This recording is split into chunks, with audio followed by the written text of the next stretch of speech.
Hola, ¿cómo están amigos? Yo soy Luis Felipe, estoy acompañado hoy acá de Guillermo, nuestro experto en seguridad, y de Germán. ¿Por qué tan serio, Luis? ¿Qué más? ¿Cómo va? ¿Cómo va la vaina? ¿Cómo va todo? Bien, ¿qué más, Guillermo? ¿Cómo va? Hombre, muchísimas gracias por la invitación.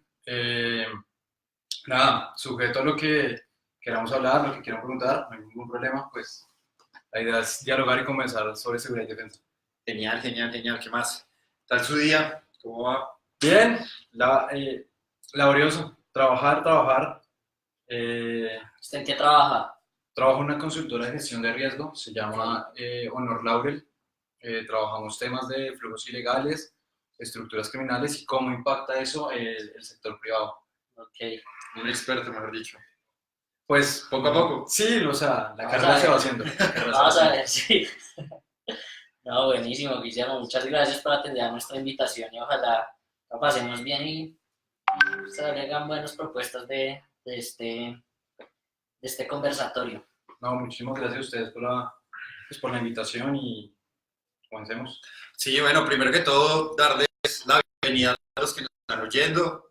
Gracias por estar acá, por conectarse al sofá de Ante Todo Colombia. Vamos a estar discutiendo, vamos a estar hablando, vamos a estar conversando con ustedes. Así que los invitamos a que nos escriban dónde están, qué piensan, cuáles son sus propuestas. Vamos a estar acá leyéndolos, así que ustedes también van a ser parte de esta conversación. Súper bienvenidos al sofá de Ante Todo Colombia y Luis, ¿qué? ¿Empezamos? ¿Qué? Bueno, yo invito más a la gente a que se conecte porque acabamos de enviar el link. Darle a una persona, ¿no? 4 personas está complicado. Pero vamos a llegar a los 1000, lo juro. Vamos a llegar a los 1000. Vamos a ver, vamos a ver. A los 40.000. La idea es que tiene que ser suficientemente polémico, entonces hay que charlar. Exactamente. ¿Ustedes pues, cómo llegaron al mundo de la seguridad? ¿Qué les interesa de la seguridad? ¿Cómo empezaron a tocar todos estos temas? Personalmente, Guillermo, yo soy politólogo. Actualmente estoy haciendo la maestría en construcción de paz. Entonces, digamos, por ese lado me empecé a meter por los lados de seguridad, de tanto seguridad rural como urbana. No soy experto, pero digamos, a lo largo de la vida he tenido distintas experiencias. Es decir, uno no tiene que ser experto ni estudiar miles de cosas para tener una posición frente a los robos que a uno le pasa en Bogotá, que los robos en bicicleta. Yo soy biciusuario, entonces, pues digamos, uno escucha mucho, ¿no? Que robaron bicicletas, que robaron tal vaina, entonces, como que uno también va forjando su posición y pues para eso estamos también, ¿no? Para que ustedes allá nos apoyen y nos digan para ustedes qué significa seguridad, porque de pronto para nosotros tres tenemos un concepto totalmente distinto. No, yo pienso que algo que es fundamental es, pues, y más con las personas que nos están viendo, que nos compartan cuáles son las expectativas y cómo perciben la seguridad, entendiendo si ha aumentado, si ha bajado, cuáles son las principales como modalidades que han identificado, cuáles son los principales puntos. Transmilenio, todo lo que es el servicio público se ha vuelto una fuente fundamental para el crimen organizado, para la delincuencia común. Entonces, yo pienso que este es el espacio indicado para que discutamos y para que con las personas que nos están viendo discutamos realmente cuáles son las cosas que necesitamos abordar desde la política pública para, de cierto modo, blindar todo este aspecto de la seguridad ciudadana. Usted me preguntaba ahorita que por qué llegamos al tema de la seguridad y demás, ¿cierto? Yo también soy politólogo, pero digamos que yo siento que esta vaina de pronto no es tanto de ser politólogo o médico, es una vaina que todos sentimos en el día a día. Yo, sinceramente, pueden haber bajado los niveles de homicidio, de conflicto, yo me sigo sintiendo inseguro. Hablando en la parte urbana, yo salgo a la calle y se me acerca una persona y yo lo que siento de uno es que me va a robar. Puede que la persona venga con las mejores intenciones. No, Entonces, yo creo que es una vaina que a todos nos atañe, pues. es que yo pienso que ha sido como la misma... es que las personas en Bogotá, si bien, o sea, nos caracterizamos de cierto modo por de pronto ser un poco fríos, porque de pronto no tenemos como la comunicación y la conexión, la calidez que pueden tener otras ciudades. Y eso se da por Ha sido, razón, ¿no? sí, obviamente, y para mí la principal es ese estado de pánico en el que uno mantiene, dado que en la ciudad, en cualquier momento, uno no tiene que identificar a una persona por la vestimenta, puede ser cualquier persona. El crimen organizado está en cualquier parte, la delincuencia está en cualquier parte, y puede ser desde la señora hasta el niño, donde usted está. Para mí algo que es fundamental en temas de seguridad ciudadana es el principio de la oportunidad. Porque o sea, yo siento que uno no puede hablar de seguridad ciudadana si uno mismo no garantiza su seguridad. ¿Saben lo que digo? Sí, sí, En la medida en que yo garantizo, en la medida en que yo de cierto modo no doy la oportunidad para que se cometa y se materialice un delito, yo estoy actuando y estoy dando mi granito para mantener y para establecer lo que es la seguridad ciudadana. Entonces, si yo ando pues así con el celular o de cierto modo le doy la facilidad a la persona para que... ¿Cómo se dice? Doy papaya. Exacto, Doy totalmente, papaya. totalmente.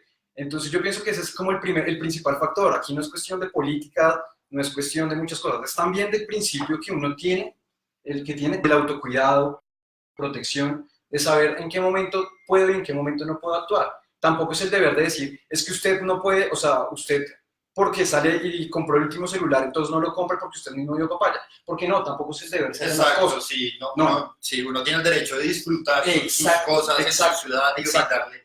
Pero las condiciones en las que, y en el contexto en el que estamos específicamente acá en Bogotá, no sé ustedes allá desde donde nos escriban, coméntenos y digan cuáles son sus problemas, pero específicamente acá en Bogotá hay que ser precavido. Pues usaría ese término, hay que ser precavido porque no, pues lo que se dice, no se puede dar papaya, pero tampoco nos podemos justificar en que no hay que dar papaya, porque uno tiene derecho a disfrutar de su justamente eso ciudad. estaba pensando ahorita que voy a hablar a Guillermo. Finalmente, uno como ciudadano debería tener el derecho, bueno, sí, pero debería tener el derecho a poder chatear en el parque si uno Claro, quisiera. total. Desafortunadamente en Bogotá no se puede. No sé en las ciudades en las que ustedes estén si se pueda. Acá en Bogotá es muy difícil porque uno siempre siente que lo van a robar, le van a quitar el celular y efectivamente muchas veces pasa. No, yo pienso que esto es un fenómeno que se está materializando en todas las ciudades.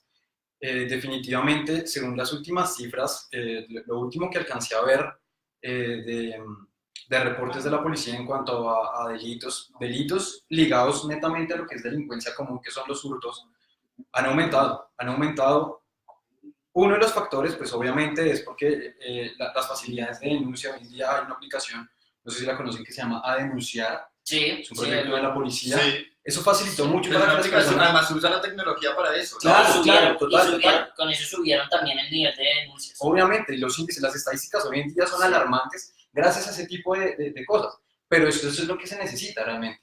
Antes uno decía como, no, pues es que en mi pueblo la percepción de seguridad es buena porque hay 5, pero es que detrás de esos 5 pudo haber, no sé, 20, 30 personas que no denunciaron, Sí. simplemente por el trámite, bla, bla, bla. Pero pues ahorita la facilidad en cuanto a denuncias, pues le ha facilitado de cierto modo a las autoridades pues que puedan trabajar en temas de mitigar el riesgo y todos esos tipos de delitos. Bueno, Guillermo, aprovechemos que estamos hablando de seguridad urbana. Antes de Dale. comenzar, Luis, por acá nos dicen, primero que todo nos saludan desde Medina, Cundinamarca. Un saludo para Carlos Esteban y para Oscar desde Cali. Para Andrés Felipe Pacheco. Ven, sí, preséntate. Ven para acá, parte de esa conversación. Entra. Ven, vámonos, acá acabamos todos en el sofá, todos Bueno, pueden pues córranse. participar.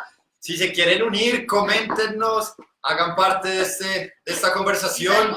El sofá es lo suficientemente grande para que todos ustedes se sienten acá y empecemos a conversar. O traemos otro sofá también. Diego no se está De China, pero ahí vamos. Presentado.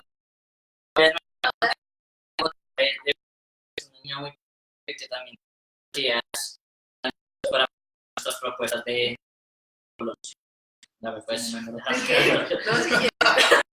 ahora sí vamos a este asunto. Comencemos a hablar que veníamos hablando de eso y metámosle la parte de tecnología, ya que hablamos de denunciar, no sé cómo se diga, pero voy a leer la propuesta que tiene ante todo Colombia, una de las propuestas que tiene ante todo Colombia de seguridad urbana. Vamos a analizar esta propuesta, qué tan factible es, si en verdad sirve y qué se le podría agregar. ¿Les parece?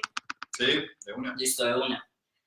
Así dice, se deben realizar inversiones necesarias en equipos, cámaras, centros de procesamiento y análisis de datos, así como en software aplicaciones y desarrollos que acerquen más a la ciudadanía de las instituciones que gestionan la seguridad. La tecnología es una herramienta fundamental para el éxito de una gestión que abarca desde la recepción de información y denuncias, pasando por la distribución del pie de fuerza y las capacidades, hasta la administración efectiva de la justicia.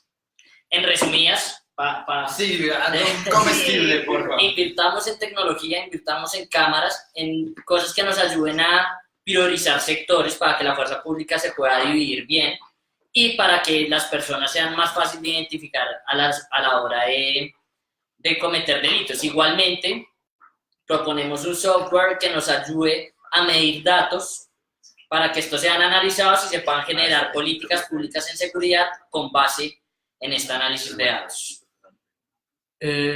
Bueno, o sea, desde mi perspectiva, yo estoy completamente de acuerdo en lo que están diciendo. Yo pienso que la innovación, la ciencia y la tecnología es algo fundamental en cualquier proceso.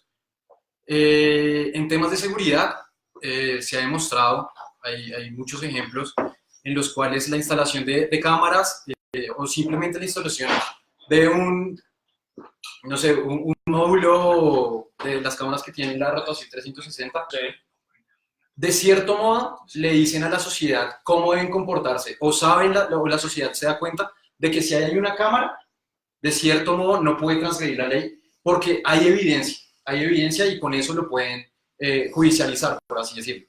Yo pienso que todo este tipo de herramientas son muy buenas en la medida en que, sí, en efecto es como algo normalizador ante el delito. Okay. Pero ¿cuál es la principal, o sea, para mí cuál es el principal problema que hay? Y lo mencionaba hasta el la articulación que hay entre el sistema judicial y las fuerzas, y la fuerza pública, entiéndase policía, para mí es pésima, es paupérrima. Yo no puedo creer que hoy por hoy, o sea, después de todo el material probatorio, después de todo lo que todo lo que se consigue en el momento de judicializar a una persona, sea absuelta prácticamente y lo dejen libre y no represente un peligro para la sociedad. Tenemos el ejemplo del año pasado, yo no sé si ustedes conocieron, la captura que tenía 35 detenciones. Sí. 35 detenciones. Esa vaina, o sea, a mí se me hace completamente, o sea, a mí no me cabe en la cabeza. A mí tampoco, creo que es lo que los colombianos nos quedamos todo el tiempo. Cuando le roban el celular, le sacan un cuchillo y esa persona va un día a... ¿Cómo es que se llama este sitio? San Victorino. No, San Victorino. Pues allá iría yo, ¿no? No. La Jiménez ahí con la no, por la 30, no. por la... Donde van... ¿San Andresito? No. Bueno, quedan un ¿La día, UNI? sí, no, porque es que esa es La la UPJ. UPJ. La UPJ es para menores. No, Ya sí, todo. No. ¿Qué es? O sea, ¿qué van a qué? Sí, los cogen ese día, a usted lo robaron, lo cogieron, usted no puso la UPJ, sí, lo puso. Van a la UPJ y justamente al otro día salen y por eso es que la gente, pues, se cansa de denunciar, no confía en las instituciones. ¿Ustedes qué piensan? Desde el otro lado, desde donde nos escriben, ¿cómo es el tema de seguridad en su ciudad, en su municipio, en su departamento? Pues me han escrito un montón, Coméntenos. lo he leído.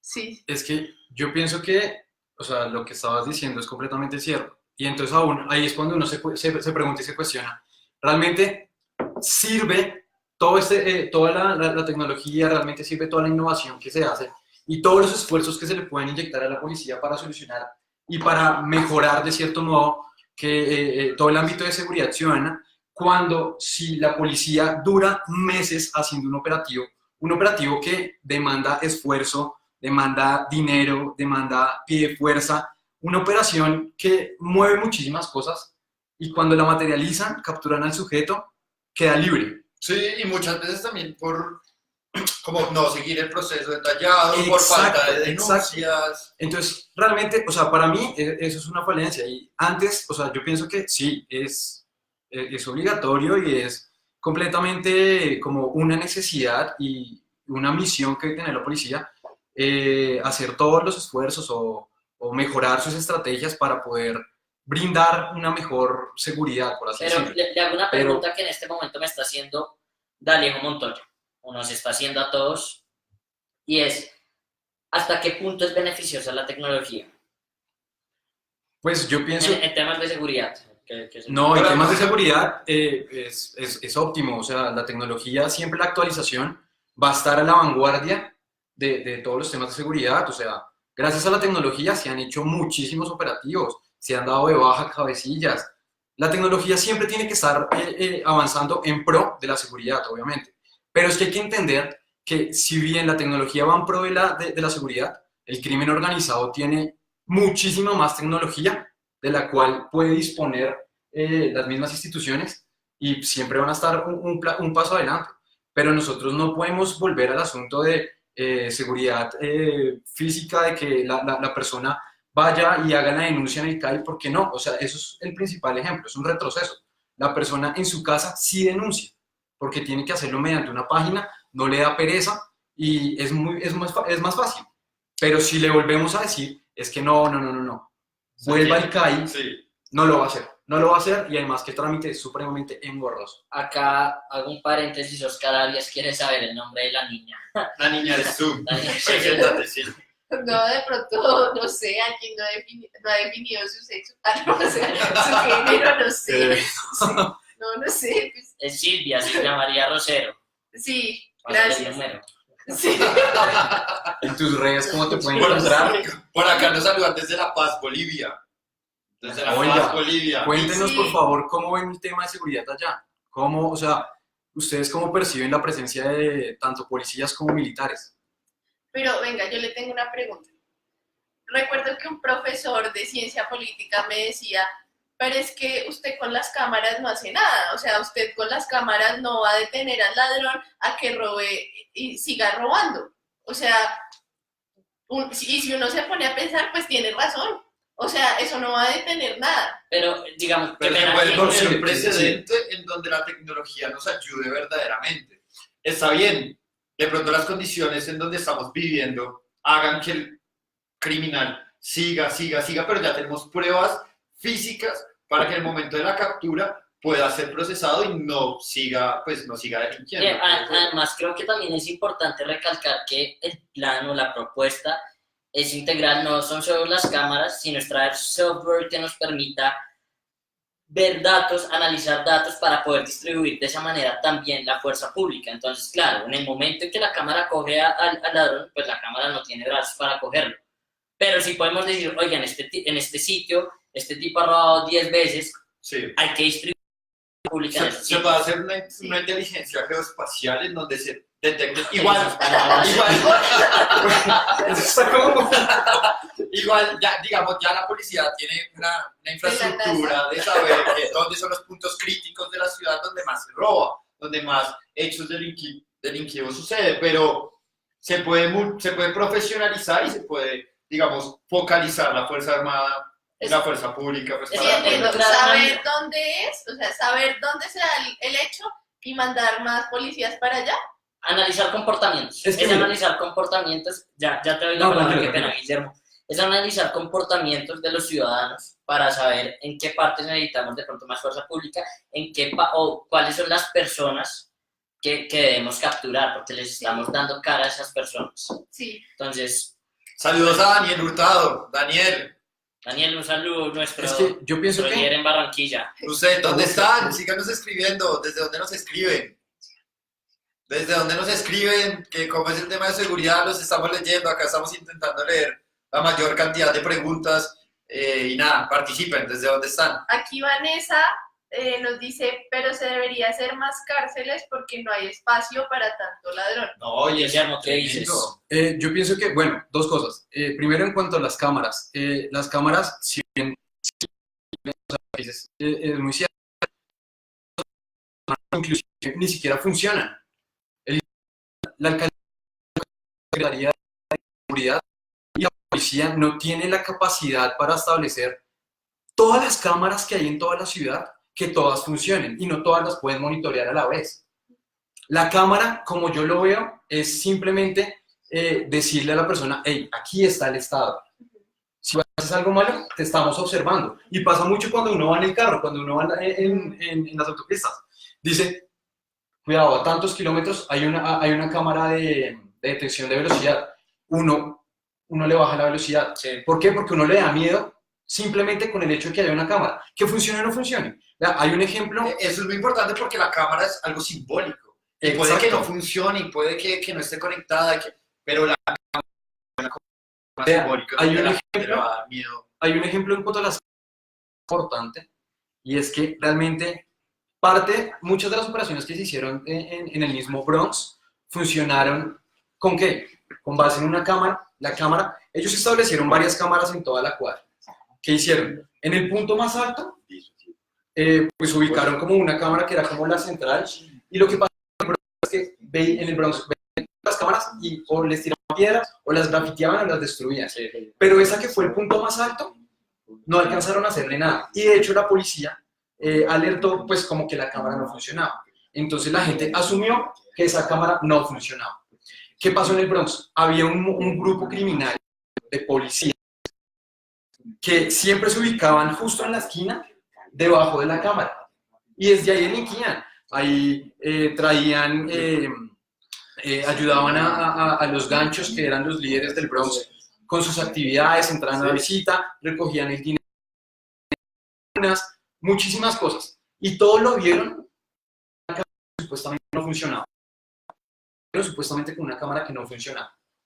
Entonces, esa es como la funcionabilidad que tienen las cámaras. Si bien asustan, pues también son estrategias que la policía las pone porque sabe que de cierto modo pueden o no funcionar.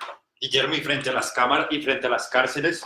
Y frente a las cárceles, sí, o sea, todo lo que es. Yo tengo un problema y es todo lo relacionado al populismo punitivo, que es la mayoría de prisiones en Colombia tienen el problema, y es que no están llenas por condenados, sino que están llenas por sindicados.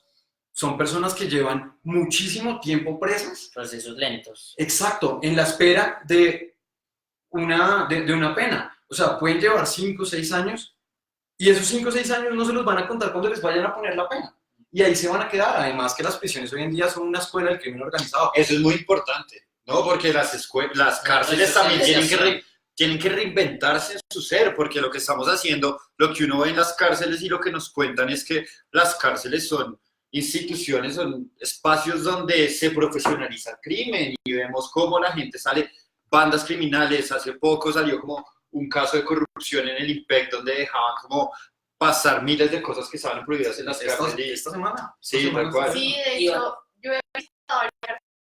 No me parece que sea un lugar donde una persona pueda cambiar su manera de pensar, sino al contrario, es una persona que se vuelve peor en su ser. Entonces, sí, de hecho, ya hizo algo malo, se va a volver peor en ese lugar. Entonces, no sé si la estrategia adecuada sea hacer más cárceles, porque tal vez muchas personas piensan en ese espíritu vengativo de es que tiene que pagar, sí, tiene que pagar, pero también tiene que cambiar su mentalidad para no volver a cometer ese crimen. Y también los que están en prisión, los reos, también tienen derechos humanos. Y lo que nos está respetando en las cárceles de Colombia muchas veces son los derechos humanos, porque hay hacinamiento. Y pues, o sea, el reo no está viviendo una vida que le permita cambiar su forma de pensar. Hay algo cierto. Antes de todo, quiero saludar a mi primo, Y saludos Pacheco, Codazzi en el Cesar. a Víctor, Saludos. a Víctor Daniel, a Iván Marín, a Oscar, A Camilo Andrés, a Juan Diego, a Lunes Gustavo, a Juan Diego Aldana, todos muchas gracias, a Carlos Esteban, mejor dicho. Comenten, por favor, comenten lo que ustedes piensen sobre seguridad, que acá los vamos a leer. Desde Y Pereira. con Guillermo vamos a responder sus Camilo, preguntas. a todos. Andrés Felipe Pacheco, Ese es mi primo. Ese es mi primo. Luis Gustavo. Voy a hacer una que tiene justamente, nos la envía, Comediante. y es para Guillermo. ¿Qué piensan del papel de la Secretaría de Seguridad? Pues bueno, la Secretaría de Seguridad está saliendo de un problema enorme que tuvo, creo que fue el año pasado o hace 2 años, en las cuales el secretario estaba, creo que, maquillando las cifras en cuanto a denuncias. Entonces la información que se estaba publicando desde la Secretaría no era completamente verídica. Okay. Y eso se evidenció, de hecho, este año, las cifras de este año de cierre de Bogotá del 2018, en donde el crecimiento fue brutal, no solo por las cifras escondidas, sino por la aplicación de denunciar, en donde las personas tuvieron más oportunidad de denunciar y bla, bla, bla, subió. Pero la Secretaría, a mi juicio, yo creo que dentro de lo que han venido implementando, ha estado pues bien en la medida en que han mantenido el establecimiento de seguridad. Obviamente esto es un trabajo que no es solo de ellos, es una articulación entre la policía, es una articulación entre la misma sociedad civil Sí, la misma ciudadanía. y las demás instituciones realmente. Pero pues a mi juicio, la Secretaría, aparte que es relativamente nueva, o sea, hablemos de que la Secretaría no creo que tenga más de 10 años, la Secretaría no creo que tenga más de 10 años, entonces pues, o sea, en ese aspecto yo creo que Voy a ya dejar, está hecho. voy a dejar algo claro antes de seguir sobre las cárceles y una de las propuestas también que salen de acá. Yo te pregunto, Colombia. ¿los prisioneros deben trabajar, sí o no? Sí, porque las cárceles deben mantenerse a partir de ese trabajo de los Exacto. prisioneros. No es posible que estas personas duerman en la cárcel hasta las 10, 11 de la mañana, no hagan nada, y sí sea una escuela de delincuencia. Si estamos buscando un proceso de resocialización, necesitamos que estas personas también cojan algo de disciplina. ¿Cómo cogen disciplina? Teniendo un trabajo, trabajando para ellos comer dentro de la cárcel, como hace cualquier ciudadano. Sí, O sea, que se ganen quien el no pan. trabaja después de estudiar, obviamente, para poder comer, quien no trabaja para poder dormir en una casa, a ellos les toca también. De hecho, Guzmán Adriana, hola Adriana, ¿cómo estás? Okay, no, Piensa lo mismo que tú, piensa lo mismo que de hecho nosotros 4 que estamos acá sentados. Dice, los prisioneros deberían realizar labores como pavimentar las calles, construir puentes, realizar las diferentes obras que requiera el Estado, que por lo menos tengan que ganarse los 3 golpes de comida que en la cárcel les da. Tal cual lo que acabamos de decir, ¿no? Los prisioneros deben ser una fuerza para poder... Y es importante mejorar. que esta plata que ellos puedan recolectar con su trabajo, Sí. también les quede algo para poderles dar a su familia y para que esos niños cuando salgan puedan iniciar. Y ya tengan un emprendimiento sustento y sepan distinto. que digamos que hay alternativas distintas sí. que robar, ¿no? Y que sepan que trabajando, sudando, se pueden construir una buena vida sin necesidad de robar. Aquí Núñez Gustavo. ¿Desde dónde nos escribe? 760, Gustavo, ¿desde dónde nos escribe? No sé. Escríbanos. Nos escribe qué piensan sobre la llegada máxima de venezolanos a Colombia y Juventudes del Centro Democrático. Nos dice qué edad tienen ustedes en Envigado. Empieza tú, ¿cuántos años tienes? Tengo 22 años y qué pienso sobre la llegada máxima de venezolanos a Colombia. Pues bueno, yo lo que pienso principalmente es que era un fenómeno que se veía venir y teníamos 2 opciones como colombianos, o recibirlos humanitariamente o dejarlos a la deriva y no permitirles la entrada. Sé que significa la llegada de venezolanos, ha significado pues un aumento en los gastos del rubro público, pero yo pienso que si uno se pone en los zapatos de esa persona, uno preferiría 10.000 veces caminar en las carreteras de Cúcuta hasta Bogotá, pero tener algo para darle a sus hijos en vez de seguir viviendo en Venezuela. Entonces, pues lo que yo pienso de la llegada de venezolanos es que, pues, básicamente pues es casi que una labor humanitaria la que está haciendo Colombia al recibirlos. Lucho, Yo soy Luis Felipe Suárez y tengo 25 años. estás muy viejo, ¿no? Tú eres No sé cuántos años tienes. No, yo también tengo 25. Sí, pero muy No, viejo, pero- Mata, tienes 25, es 20 días menor que yo. aprovechemos que nos tocaron este tema de los venezolanos y pasemos al tema de seguridad nacional, si les parece. Dale. Hablamos de seguridad urbana. Voy a leer la propuesta, una de las muchas propuestas que tenemos en cuanto a seguridad nacional. Esperamos que ustedes allá desde sus casas también nos escriban sus propuestas en cuanto a seguridad nacional y en cuanto a la problemática que en este momento vive Venezuela. ¿Y cómo le están viviendo sus ciudades? ¿No? Es muy importante que nos escriban desde Tunja, se está viviendo de X o Y manera, o desde Valledupar, o desde Pasto, o desde la Hormiga Putumayo. Escríbanos, ¿desde dónde nos están viendo? Acá van dos de las propuestas. La primera, las fuerzas militares deben ser equipadas para disuadir y responder de manera contundente y oportuna a cualquier actor externo que pretenda violar la soberanía de nuestro territorio nacional.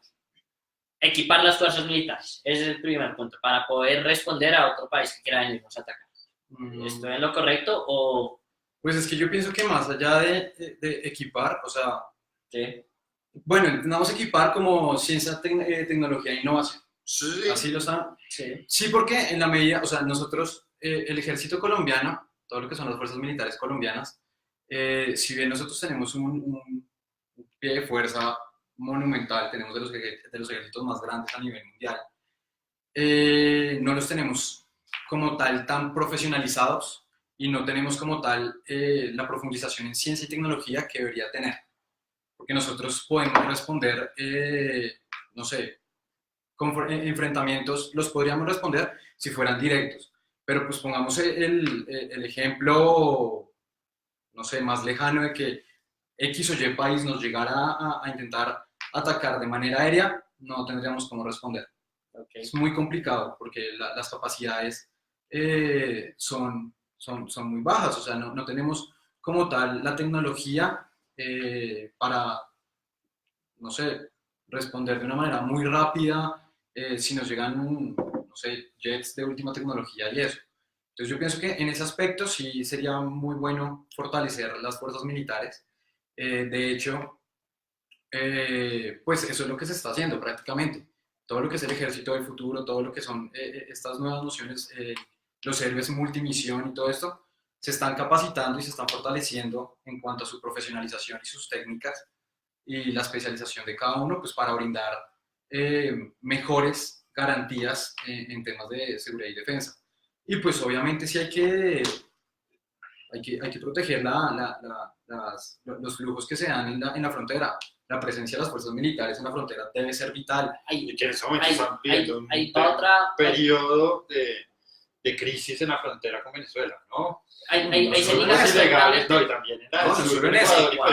Miremos toda la frontera desde Panamá hasta la frontera Brasil, frontera Perú y Ecuador. Cada frontera tiene su problema, está obviamente ligado al crimen organizado. En Panamá tenemos el problema de que por ahí es donde pasan hacia Centroamérica pues los migrantes ilegales. Entonces, o sea, la presencia de las fuerzas militares en la frontera debe ser para mí su principal actividad. O sea, nosotros no podemos seguir pensando en fuerzas militares haciendo tareas de policía. Creo que acabamos de salir de un conflicto interno y preparamos todas las fuerzas militares, las fuerzas armadas, para combatir ese conflicto interno y ahora nos toca prepararnos para proteger la soberanía, que a fin de cuentas es la labor del ejército. Ahí se liga muy bien nuestra siguiente propuesta, creo yo, porque la voy a leer una vez más para ponerlos en contexto. Nosotros proponemos crear unidades especializadas para ofrecer seguridad en zonas de fronteras vulnerables. Estas unidades deben controlar los fenómenos de migración ilegal, tráfico de drogas, armas, contrabando y demás crímenes que afectan negativamente a las regiones fronterizas. Crear un cuerpo especial dentro de la institución, dentro de las Fuerzas Armadas, pues, para que ellos se encarguen de las fronteras que en este momento pues están siendo vulneradas. Para nadie es un secreto que el ELN pasa a resguardarse en Venezuela, que hay paso de contrabando también y demás. Yo pienso que, o sea, discúlpame, yo pienso que más allá de crear una fuerza especial, es realmente darle a las fuerzas militares lo que en realidad son, lo que se estableció. El artículo 217 de la Constitución lo estableció. Ellos son garantes de soberanía en nuestras fronteras. las fuerzas militares tendrían que estar haciendo ese papel. O sea, si ustedes me lo preguntan a mí, ¿en qué momento la noción de seguridad interna en Colombia cambió para que las fuerzas militares fueran los garantes en el conflicto interno? Pues obviamente yo me redimo a Julio César Turbay con el, no me acuerdo cuál es el número del decreto, pero fue en el 78. El punto es que se habla de una militarización de la política. Y él lo que estableció fue, el conflicto interno se nos está saliendo de las manos, esto ya no es una guerra de iguales, esto ya es una guerra netamente bélica, metamos al ejército, el ejército es el que tiene que meterse en la zona rural a empezar a garantizar esa seguridad. Y yo pienso que desde ahí fue donde se cambió las funciones, yo pienso que ahí fue donde se perdió realmente el norte tanto de las fuerzas militares como el norte de la policía, sin decir que lo estén haciendo mal. Yo defiendo mucho las instituciones, y más de fuerza militar y fuerza pública.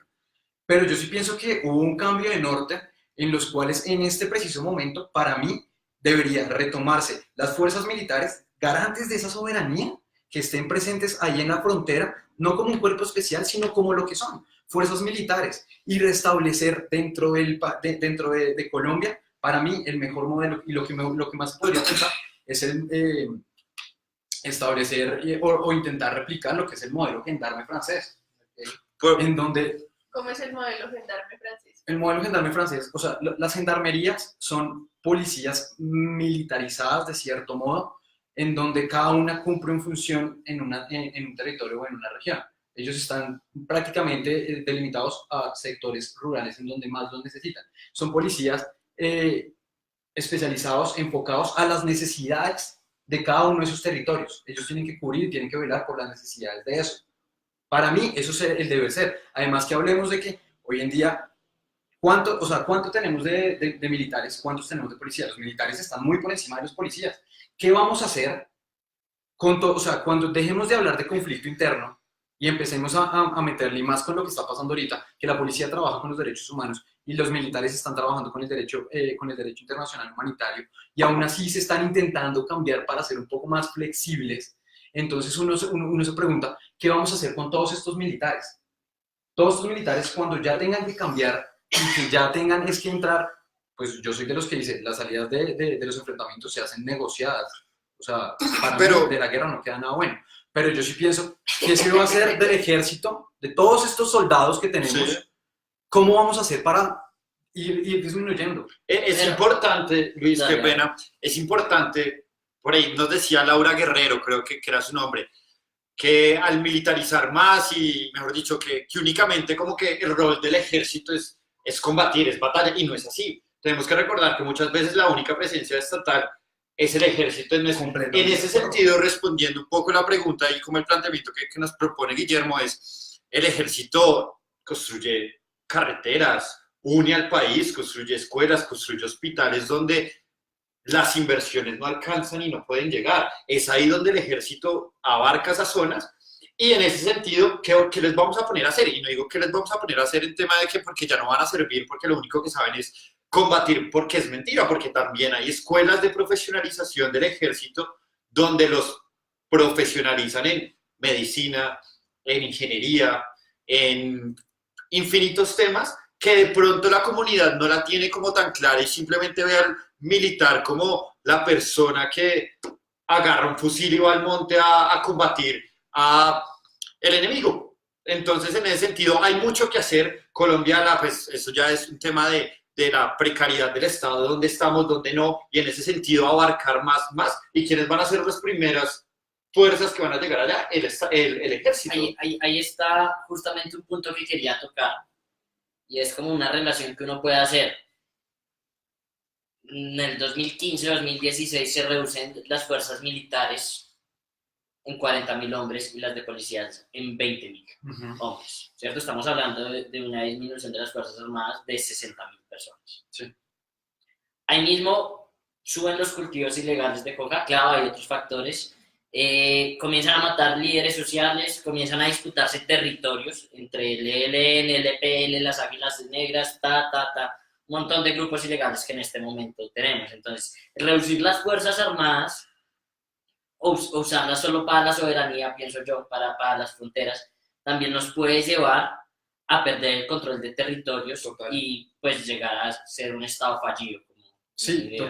total. Es que, o sea, yo planteo la idea no como tal viendo la reducción de las fuerzas militares ni nada de eso, sino que es que para mí, lo que usted dice, que en esas zonas, en esos sitios rurales, en esos centros periféricos, en donde llega el ejército, allá debería llegar era la policía.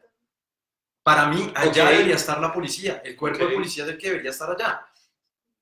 El ejército y más, o sea, si ustedes se ponen a mirar qué es lo que ha pasado, vayamos al concepto y la noción de lo que es seguridad multidimensional.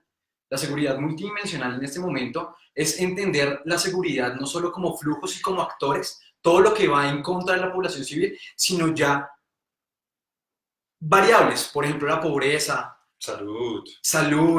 la falta de cobertura, la falta de garantías en educación y todo esto. Esto es a lo que estamos llevando. El ejército multimisión y todo esto es lo que se está encargando.